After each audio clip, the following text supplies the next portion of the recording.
सभी अभ्यर्थी कृपया श्रुत लेख के लिए तैयार रहें। चीन की ओर से तात्कालिक और दीर्घकालिक चुनौतियों के मद्देनजर भारतीय सेना अरुणाचल प्रदेश के सीमावर्ती क्षेत्र में निर्माण का कार्य तेजी से आगे बढ़ा रही है।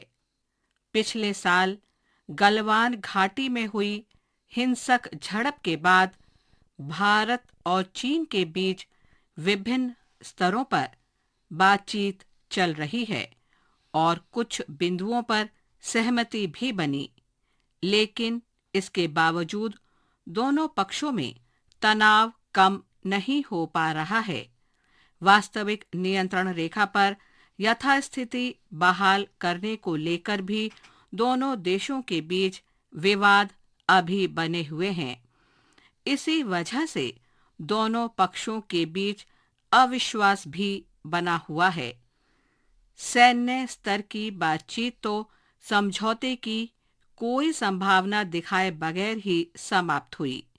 इस बीच चीन ने मंत्री जी की अरुणाचल की यात्रा पर ऐतराज जताकर ये संकेत भी दे दिया कि पूर्वी सीमाओं के साथ वो अरुणाचल प्रदेश के सीमावर्ती इलाकों पर विवाद खड़ा कर किसी भी समय इसे व्यापक रूप दे सकता है और अपनी सुविधा के हिसाब से जब जहां चाहे तनावपूर्ण वातावरण बना सकता है।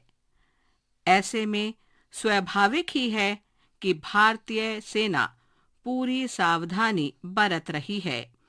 जहां पूर्वी लद्दाख क्षेत्रों में सैनिकों की तैनाती रखी गई है, वहीं अरुणाचल प्रदेश की चीन से लगती सीमा पर निरंतर चौकसी रखते हुए निर्माण के काम को भी अधिक जोर शोर से आगे बढ़ाया जा रहा है।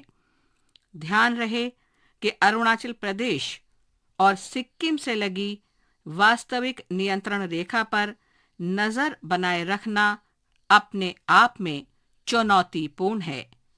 फिलहाल सैन्य तैनाती में खास बढ़ोतरी किए बगैर तकनीकी क्षमता बढ़ाते हुए इस कार्य को पूरा किया जा रहा है।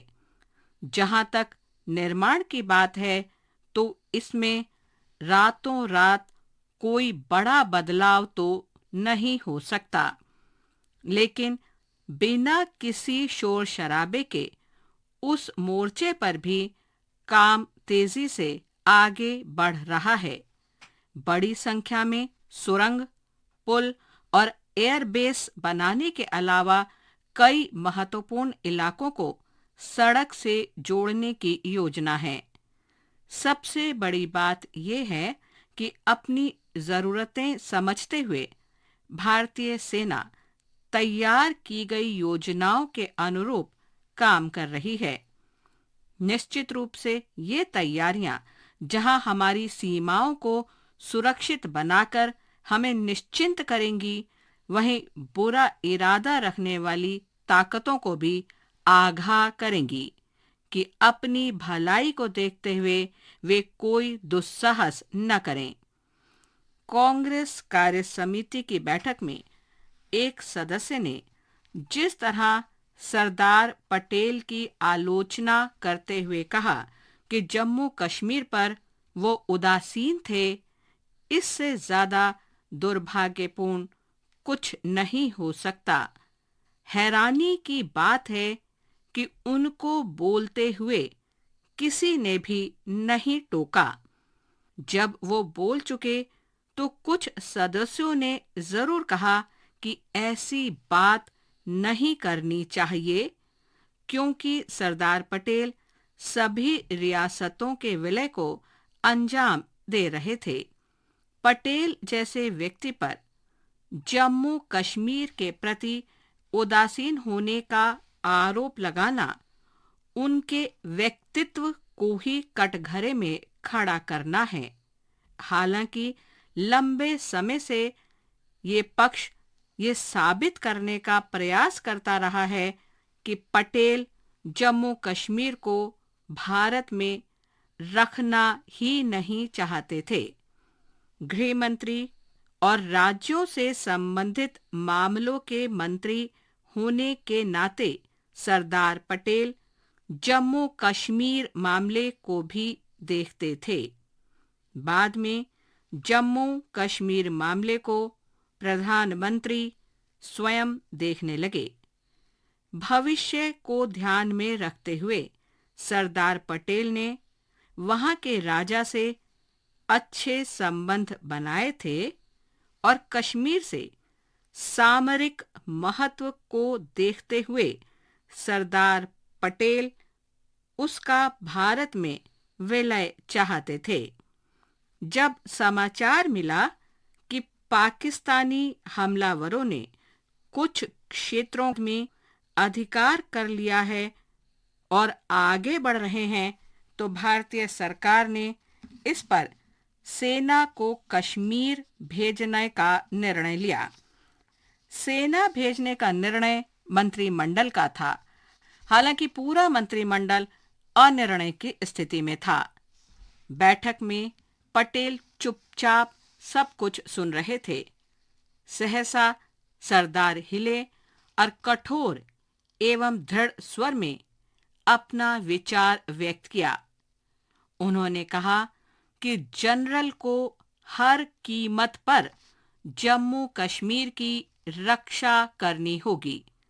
साधन है या नहीं, आपको ये तुरंत करना चाहिए। सरकार आपकी हर प्रकार से सहायता करेगी। सरदार चुपचाप उठे और बोले, हवाई जहाज से सामान पहुंचाने की तैयारी सुबह तक कर ली जाएगी। इस तरह जम्मू कश्मीर की रक्षा सरदार पटेल की दृढ़ता और तत्काल निर्णय लेने और सबको निर्णय के साथ रहने के लिए तैयार करने की उनकी क्षमता के कारण संभव हो सकी। वो हर हाल में जम्मू कश्मीर का भारत में विलय चाहते थे और प्रधानमंत्री द्वारा इस मामले को अपने हाथ में ले लिए जाने के बावजूद उनकी भूमिका महत्वपूर्ण रही।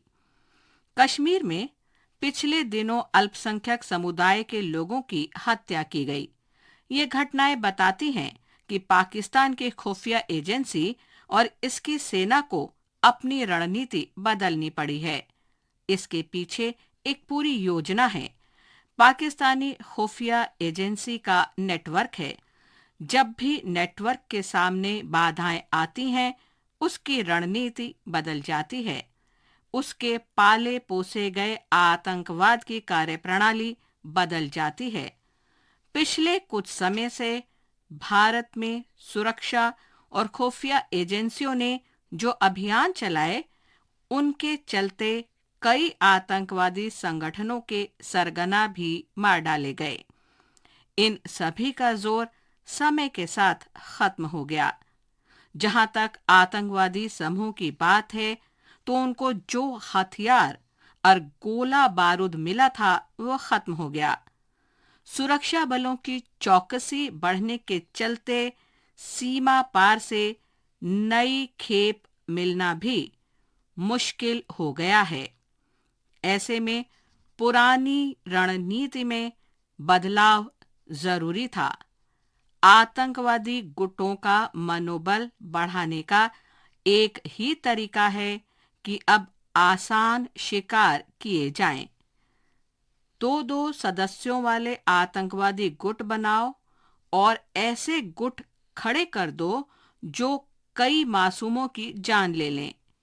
इनको कुछ खास चाहिए ही नहीं। कुछ ग्रेनेड और पिस्तौलों से इनका काम चल जाता है।